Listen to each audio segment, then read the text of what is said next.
जय माता दी। माता जी का एक पचरा गीत सुनाने जा रही हूँ। पसंद आए तो लाइक शेयर कमेंट करना। बघवा चलेला देवी संघवा गजब निक लागे ए मैया। बघवा चलेला देवी संघवा गजब निक लागे ए मैया। बघवा सवार मैया मलिया घर गईली। बघवा सवार मैया मलिया घर गईली। माली घर पहिर गजरवा गजब निक लागे ए मैया। माली घर पहिर गजरवा गजब निक लागे ए मैया। बघवा चलेला देवी संघवा गजब निक लागे ए मैया। बघवा चलेला देवी संघवा गजब निक लागे ए मैया। बघवा सवार मैया बजाज घर गईली।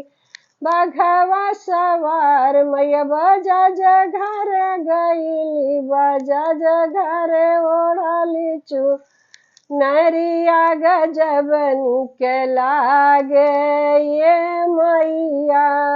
बजाज घर ओढ़ली चुनरिया गजब निक लागे ये मैया। बघवा चलेला देवी संघवा गजब निक लागे ए मैया।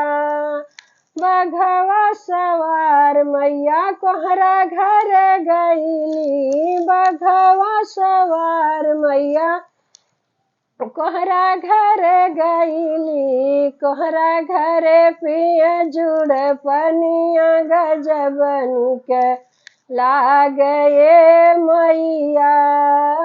कोहरा घर पिया जुड़ पनिया गजब निक लागे ए मैया।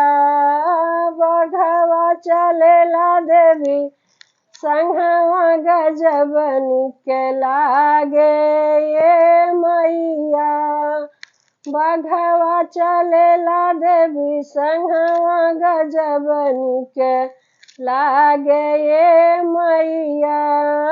बघवा सवार मैया सोनरा घर गईली।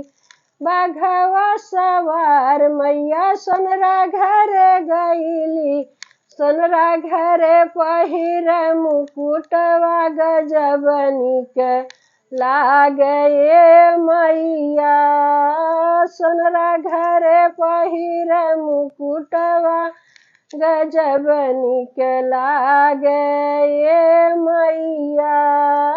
बघवा चलेला देवी संघवा गजब निक लागे ए मैया।